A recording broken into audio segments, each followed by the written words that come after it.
So, as you know, one of my most favoriteest things to do to unwind is watch serial killer documentaries. I don't know what it is, but I cannot get enough. So, I'm kind of looking forward to this. There's a series premiere.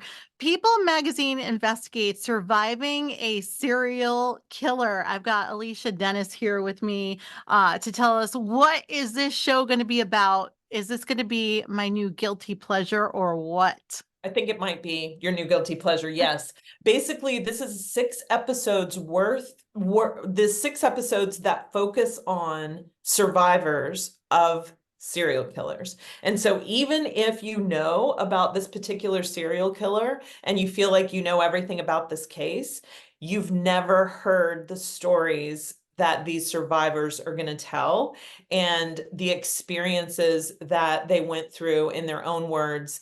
In some of these cases, they're going back to the place that they survived and are sitting there to do the interview. And this was like this sense of power that they wanted to take back for themselves to do that.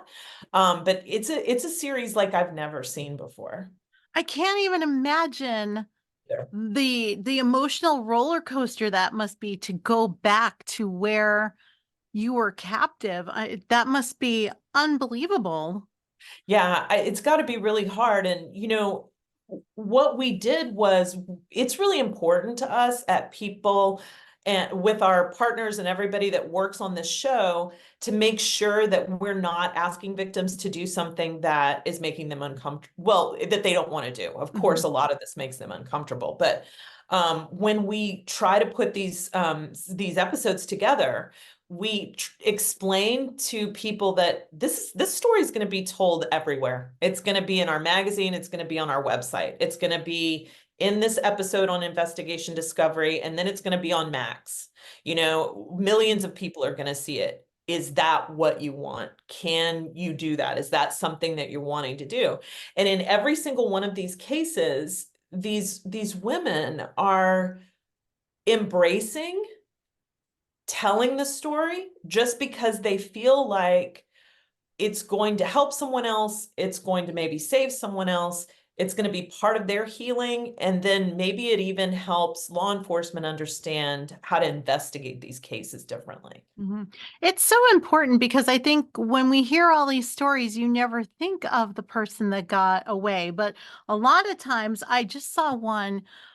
I can't remember what it was. It was he was abducting, I want to say teenagers.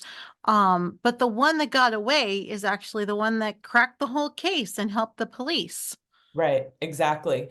And, a lot of times the one that got away is so traumatized by that experience that it's really difficult to tell that story and to tell it over and over again to investigators that are coming together and stuff like that. And so in one of our episodes in the Surviving the Railroad Killer case, a woman named Holly Dunn, who somehow survived as a college student in Kentucky when she was attacked alongside her boyfriend, she started an organization, a nonprofit organization for victims to come and be able to share their stories with investigators in this safe place where they can do it one time with all the different investigators involved in the case, Mhm. because she knew how hard that was to tell it over and over again. So yeah, it's just remarkable to see Mhm. that kind of level of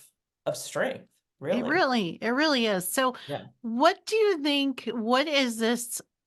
I hate to say fascination, but what is this chokehold that these kind of documentaries have on us? Because, I love that you said ID is on Max now. That's where I watch everything. And Is it? I'm the Mean Girl Yeah, Murders and right, Lethally Blonde. And then, I switch over and watch 2020 and then I do this one.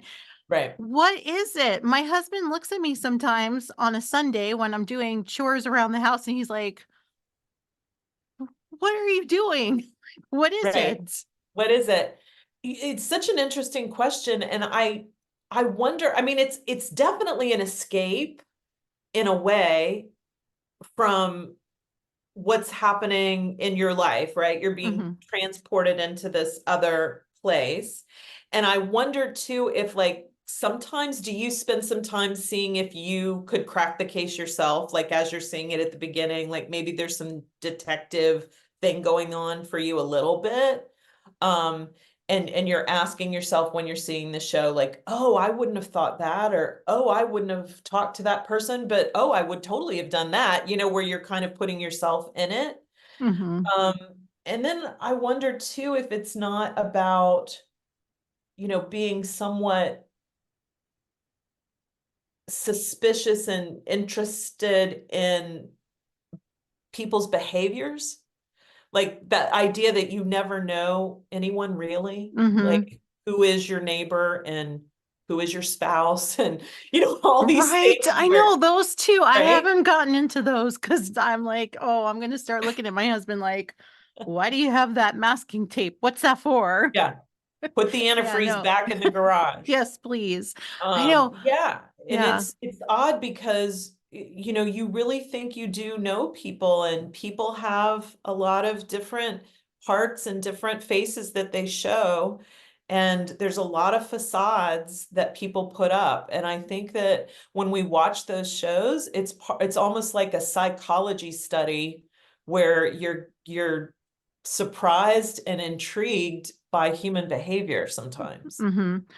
My daughter, she is gonna be 25. She lives in Phoenix, Arizona.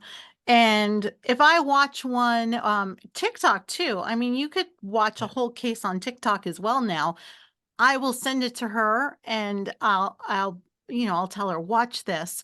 Do you think it's making us more aware as well of the people? Because I saw one about the dorm killers, and this girl just got into an Uber. I mean, she just got into a car, and there was no, "Who are you? Are you this?" And it's just amazing to me that people would do that, but we were at one point.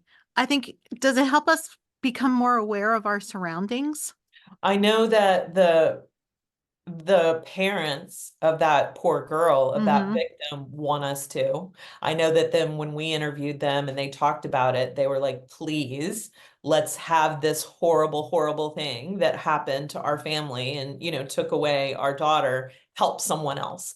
So don't just get into a car because it looks kind of similar to the car. Like be sure that you are you're reading the license plate. And Mhm. if you've been out partying with your friends, have a wingman with you, have somebody who's next to you who's helping you look at those things. Because that particular situation that you're talking about is so scary because this person, this predator was actually going to a place where Ubers pulled up, Mhm. and that in an area that a bunch of people were calling Ubers and being responsible and getting into Ubers and not driving themselves. And so it is that kind of thing where when I was a teenager, there wasn't Ubers. So it wasn't anything, that wasn't something that I was on the lookout for or whatever, because that wasn't something that happened to me. That wasn't part of my experience getting into an Uber.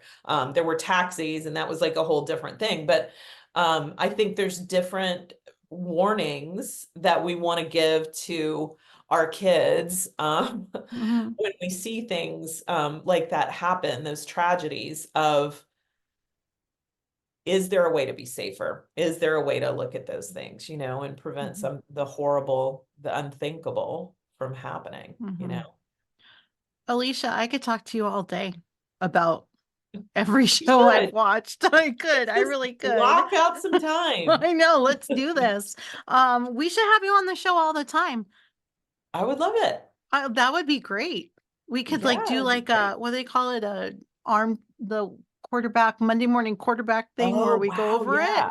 Oh my Yes. gosh, I love it. We Okay. have all kinds of things to talk about. I mean, Oh, there's yes. so many cases, and in this new series, I'm just so excited about it because hearing from these people is so new and different. Mhm. We do try to do that in some of our other shows, but I think really focusing on them entirely, although we do still have, some law enforcement and everything in there, it's definitely a lot to unpack. You and I would have a lot to go through afterwards for Oh, I sure. would love that. It's People Magazine investigates surviving a serial killer. It's going to be on ID. When can people watch it? They can start watching it this coming Sunday, May 5th at 9 p.m. Eastern. That's 8 Central. And then every single Sunday afterwards, there'll be a new episode for all 6 episodes. And then if they miss that or they don't DVR it or whatever, they can also go to Max and pick it up after it's aired on ID. Wonderful. That's what I'm going to be doing. Alicia, Great. thank you so much